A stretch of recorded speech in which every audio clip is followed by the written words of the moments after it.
and we are back for another silver stacking video. Thanks for watching.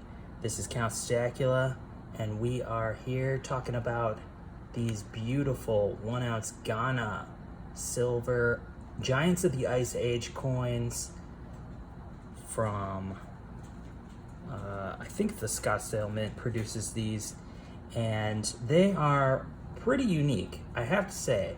One of the more interesting series, if I can talk today, one of the more interesting series that has come out of Africa recently. And why do I say that? Well, because you don't often get a woolly mammoth, for example, on a coin being featured. This was the first of the extinct animals, extinct giants of the Ice Age series. And as you can see, I think they did an excellent job with the design. And they went kind of a different direction than your typical release. They tried something new. They put all of the animals up on the rim of the coin. As you can see, here we have a little icon of the woolly mammoth, which is pretty cool. It's like a little emoji, right? So you know exactly what you're gonna get in this series because they gave it a different finish, because that's what coin we're looking at. And now you can see the woolly mammoth in all its glory. This was a 2019 release. I love the finish that they gave. The hair, the attention, the detail on the animal is spot on. Looks exactly like a woolly mammoth. And the background, there's not a whole lot going on, which is fine. It's really about the animal being featured. And I kind of like how he is just superimposed over the coin and the background and all of this.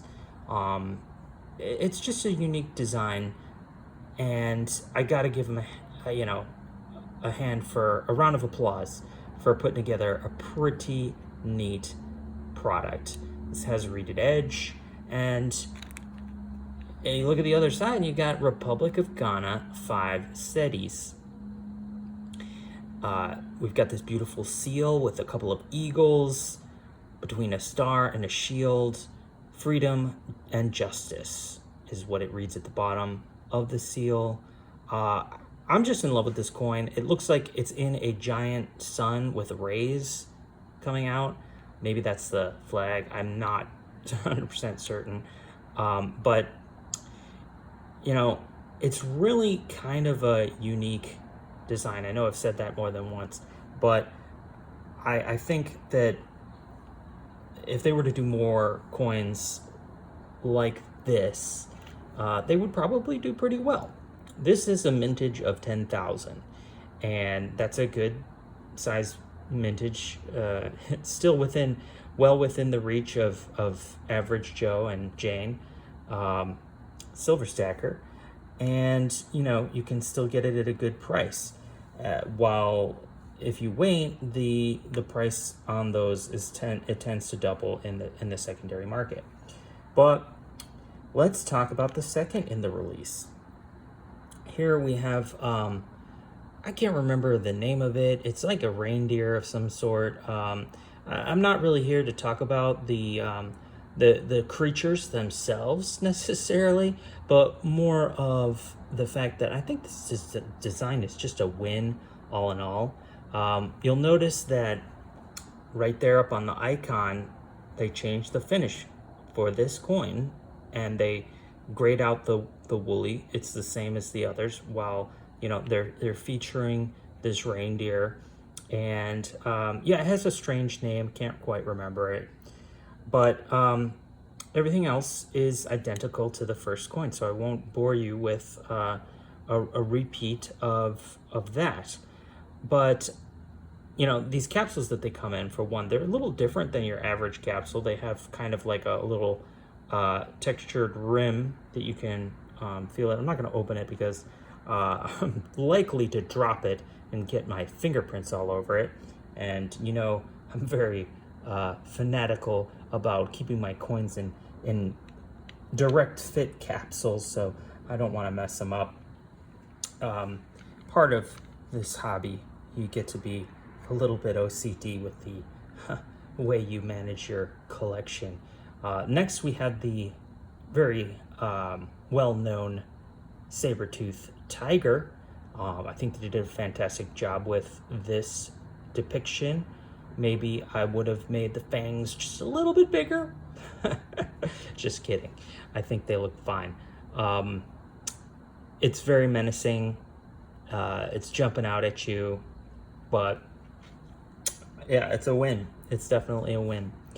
So what do I think that is so special about this series that I would collect? Well, you know, I didn't bring a whole bunch of African coins to this video because I'm intending to do a 4-part, or at least maybe even more, but however many parts it takes to at least explore all of the African coin collections that I think were worthy enough to collect.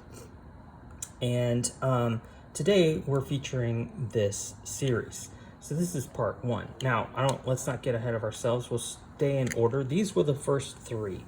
I did jump on this series in 2020, I believe, and so quite like right around the time when the saber-tooth tiger came out. So I did pick up a couple of those.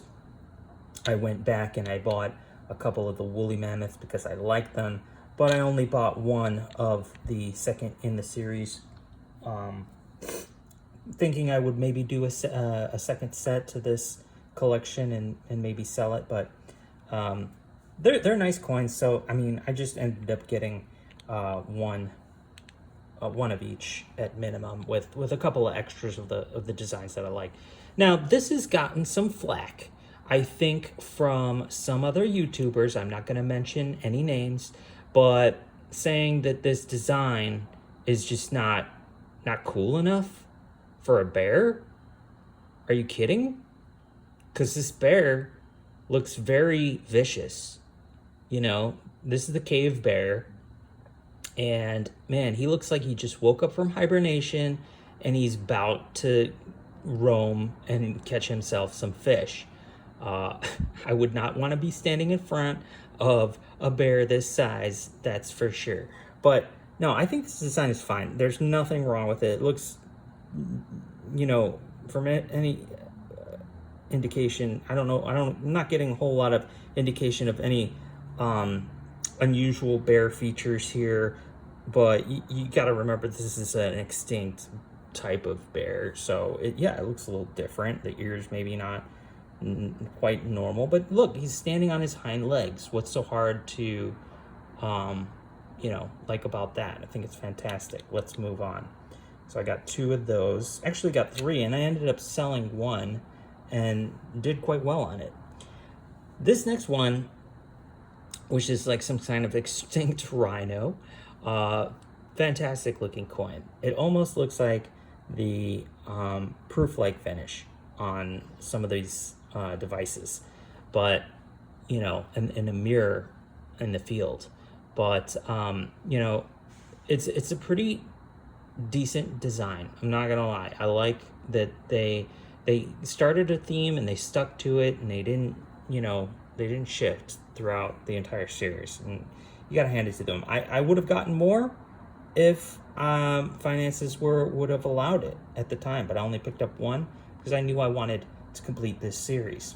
And mainly the reason why I'm talking about it is because we did just get the last coin in the series this year that you'll see here shortly, but I just wanted to feature them to you because maybe you haven't seen them. I think it's a cool series, and I'm glad that I, you know, picked up on it when I did, because they don't always come out with cool, different, extinct animals on coins. Usually it's your all too cliche dragon or tiger series, and you know, you don't get, or lunar series, and you get the same animals over and over and over and over again. And to me, that's trite. That gets boring. Like, give me something fresh. Well, if you can give me an animal that doesn't exist anymore, that's pretty freaking cool. So that's what I like about this series. And this is the last in this series. This is the cave lion, and you know, it's a big lion. They definitely didn't screw it up. They actually came out with kilo-sized coins for this series, and gold you could buy. But again, a little bit out of my price range. I'd love to have kilos, but I think while the design of these is fantastic, would I justify spending, like I think they're asking something close to like a $400 premium on top of spot to get a kilo in one of these designs? I would say no thank you. That's a bit much. I can definitely justify paying $30 for, you know, one of these coins as they come out, but to, you know, when spot is at 20, but to try and go ahead and pay $400 premium on a 32-ounce coin is a bit much. You might be wondering, why do I have these silver bars and graded coins here out on display? This is just going to be a quick video, but I just wanted to feature some of my awesome storage boxes that I've designed for various different coin collections that I have. This is my one-size-fits-all PCGS NGC holder. It fits both types. You won't typically find that. I mean, I think you might be able to get some cheapo stuff from Asia, from China, but these are designed by me, and you know, they work quite well. They have a nice grip up on the top, and you know, a nice snap to it. And well, I don't think I've ever seen anybody make a 10-ounce specific 10-ounce bar box that holds 5 encapsulated bars, nice and neat. Okay, so this is an original design, and we'll go over these in another video, but I just wanted to share this because it's available to you as a product that I'm selling on eBay currently, or you can buy it directly from my Instagram account, Stacula, and links are in the description. But yeah, I just want to thank you so much for watching my video, and please subscribe for more of this kind of content. We're going to go through a lot of different series that I've collected over the years, and I'm going to feature more coin storage solutions for you as we get through different products. So please like, share, subscribe, and comment on anything that you think you want to talk about regarding African coins or silver stacking, bullion, coin collecting. Is it worth it? Are these, you know, just a waste of money? Please do give your opinion, even if you don't agree with anything that I say. Please, I'd love to hear your thoughts. So that's what we're here for. Thank you so much for watching, and we'll catch you on the next one. Peace.